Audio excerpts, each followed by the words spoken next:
본인 스스로 성자인 어나함이라 말하는 이가 있습니다. 옆에서 가만히 지켜보면 언행, 말과 행동이 팔정도에 맞지 않는 부분이 많았습니다. 즉, 언행이 팔정도에 맞지 않은 성자가 불교에서 가능한지 궁금합니다. 불가능하죠. 그리고 만약에 그런 얘기를 직접 했다면 그거는 그 스님들의 유래도 맞지 않습니다. 원래 그거를 그렇게 제가자 얘기를 못하게 돼 있습니다, 원래. 그리고 일단은 그런 기준이 맞죠. 일반 건전한 상식 있잖아요. 보통 사람들이 가지는 건전한 상식에 반하는 언행을 한다 이러면 문제가 있는 겁니다. 아주 기본적인 조건조차 충족하지 못한 거죠. 그리고 그걸 내가 뭐가 됐다 이렇게 하면 그거 다 가짜로 보면 됩니다. 원래 그런 얘기를 못하게 돼 있어요, 원래. 제가자들한테. 그리고 이제 워낙 요즘 깨달았다 하는 사람들이 많거든요. 왜냐하면 이거는 마음이라는 것은 굉장히 주관적인 겁니다. 눈에 보이는 게 아니에요. 그리고 그 정확한 불교 수행의 기준을 대부분 모릅니다. 그러니까 팔정도라는 수행의 길이 있잖아요. 일단 그 길을 정확하게 이해해야지 수행이 될 수 있습니다. 이게 행복의 법칙이라고 했잖아요. 이게 뭐냐면 이 법칙을 따르지 않으면 수행이 제대로 발전할 수 없다는 얘기예요, 이거는. 그러니까 이 사람이 어떻게 수행을 해왔고 어떤 가르침을 가르치냐를 보면 정확하게 어떤 단계인지는 알 수 없어도 이 사람이 제대로 수행의 결과를 얻겠구나 얻지 못하겠구나 그건 알 수가 있죠. 근데 만약에 그 팔정도라는 그런 내용에 부합하게 수행을 하지 않는다 또는 그런 가르침이 없다 하면 그거는 깨달음에 절대로 이룰 수가 없죠. 그러니까 그런 기준을 잘 알아야 되는 거예요. 아까 얘기했다시피 기본적으로 수행은 핵심이 놓아버림의 길이에요. 그 놓아버림의 길을 확실하게 이해해야지 수행이 제대로 발전할 수가 있습니다. 근데 그걸 이해하지 못하고 막 욕심을 가지고 의지를 가지고 내가 열심히 해서 얻었다 하잖아요. 그러면 그거는 대체로 보면 뭐가 어긋나는 데가 많이 있습니다. 원래 부처님의 어떤 수행의 기준에서 볼 때. 그러니까 근데 보통은 제가 이제 이 수행을 한 지 오래됐고 이 세계를 많이 알거든요, 이게. 누구보다 많이 안다고 할 수가 있습니다. 이쪽 수행계랄까. 이런저런 쪽을 제가 어떻게 보면 또 스님들 중에서도 굉장히 그런 견문이 굉장히 넓은 축에 속합니다. 어떻게 인연이 그렇게 돼가지고 온갖 데를 다 가보고 온갖 걸 많이 아는 편인데 공통점 뭐냐? 내가 깨달았다 이런 사람 중에 제대로 된 사람이 거의 없습니다. 그나마 훌륭한 수행자들은 그 얘기를 안 합니다. 대체로. 근데 그게 보면 요즘 메타인지 얘기 많이 하잖아요. 메타인지하고 관련했습니다. 사회에서도 보면 메타인지가 안 되는 사람들은 온갖 착각을 하고 많이 살거든요. 온갖 착각을 하면서 또는 때로는 그런 착각 때문에 주위에 피해를 주기도 하고 스스로를 과대평가하기도 하고 이런 경우가 많잖아요. 그죠? 정신적 수행은 사실 그런 측면이 더 강합니다. 그래서 어떻게 보면 더 위험해요. 왜냐하면 세속의 그런 것들은 어느 정도의 상식적인 기준들이 있잖아요. 그죠? 보편적인 기준들이 있고, 그리고 주위 사람들이 어쨌든 공통적으로 가진 어떤, 그런 어떤 마음의 부분이거든요. 그러니까 사람들이 이해하기가 쉬워요. 본인도 이제 그런 쪽으로 이제 쓰고 있는 어떤 마음의 영역이기 때문에 어떤 주위에서 맞다 아니다 판단하기가 되게 어떻게 보면 쉬운 편이에요.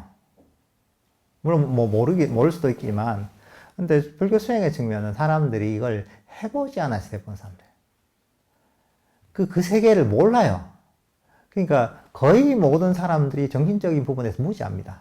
영적인 부분, 어떻게 보면 영적인 부분 또는 흔히 영성의 부분이라고 이런 데 대해서 너무나 무지합니다. 왜? 이쪽은 일종의 본인 경험치가 거의 없어요. 그러다 보니까 말로 하면 저게 정말 그 어떤 단계를 얘기하는 건지 저게 맞나 안 맞나 알 수가 없어요. 그러니까 판단하기 너무 힘들어요. 그러니까 그런 사람들, 그 중에서 관심을 가지고 수행하는 사람들도 스스로 판단하기 너무 힘든 거예요. 자기가 배우는 스승을 판단하기도 힘들고, 당연히 스승도 판단하는데 자기가 했는 게 뭐 어떤 단계인지 이것도 알기가 힘든 거예요. 그리고 특히나 그래도 이게 좀 수준이 높은 사람은 일종의 메타인지가 어떤 능력이 좀 있는 사람들은 내가 뭔가 자신에게 번뇌가 있다. 뭐 이러면은 기본적인 기준이 있잖아요. 이런 것들 있구나, 욕심 있다. 뭐 이런 것들을 안단 말이죠. 번뇌가 있구나. 그러면 내가 뭐 수행을 해서 뭐 경험을 해도 이건 내가 뭐 번뇌가 아직 많은 거 보니까 아직 뭐 깨달았지는 않았구나. 아직 갈 길이 멀구나. 이걸 알아요. 메타인지가 된 사람들은 뭔가 경험을 해도 그 한계를 알아요. 그러니까 보통 그런 사람들은 좀 그런 사람들이 일종의 근기가 높다 그래요. 좀 정신적 그릇이 좀 큰 사람들이요. 대체로 그런 분들은 이런저런 수행을 통해 경험을 해도 깨달았다 생각 안 해요. 왜?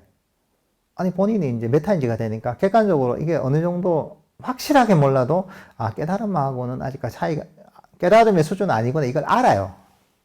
근데 메타인지가 안 되면 조금만 경험을 해도 이게 뭐가 대단한 것처럼 유튜브에 그게 너무 많습니다. 유튜브의 해악 중에 하나가 사실 그런 거예요. 이상한 메타인지가 안 되는 사람들이 주로 많이 나와요. 너무 많아, 이게. 그러니까 이제, 그래서 이제 그런 사람 뭐냐 하면, 자기가 뭐 안 좋은 의도가 있는 건 아니더라도, 스스로가 객관적인 판단이 안 되는 거예요. 왜? 기존에 경험하지 못한 새로운 경험이단 말이에요, 그 사람한테는. 그러면 이제 그게 엄청나 보이는 거죠. 예를 들면 뭐 시골에서 보면 정말 뭐 조그만 어떤 계곡 뭐 또랑 정도 하천밖에 못 보던 사람이 어디 동네 나가니까 뭐 너비가 한 30m 되는 그런 강을 봤다 이러면 저게 바다인가 이렇게 생각할 수 있단 말이죠. 바다가 뭔지 모르는 사람들은. 그러니까 저도 어릴 때 살잖아요. 어릴 때 보면 시골에 있다가 그러니까 이제 읍소재지만 가도 여기 엄청 건물도 좋고 번화하구나 이랬단 말이죠. 이게 도시인가 이럴 수 있단 말이죠. 근데 뭐냐면 경험이 없다 보면 자신의 경험하지 못한 뭐 새로운 것들 경험하면 정적인 부분도 착각을 하게 돼 있습니다. 그러니까 그 착각을 하기가 너무 쉬워요. 메타인지가 안 되는 사람들은 새로운 경험들을 깨달음이라고 착각하기가 너무 쉬워요.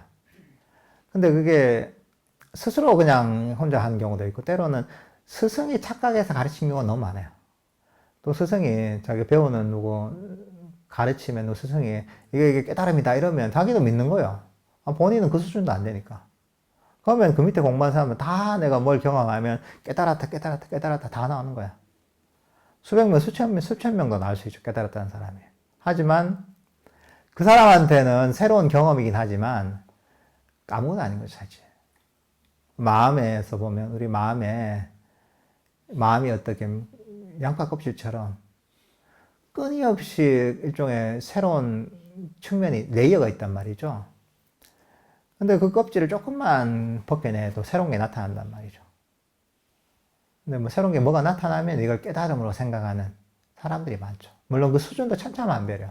어떤 사람은 아무것도 아닌 걸 진짜 막 깨달음이라고 생각하는 사람도 있고, 어떤 사람은 상당히 깨달음은 아니지만 상당히 수준 높은 정신적 경지를 깨달음이라고 하는 경우도 있고, 그러니까 이게 참 이 세계가 알기가 힘듭니다. 예.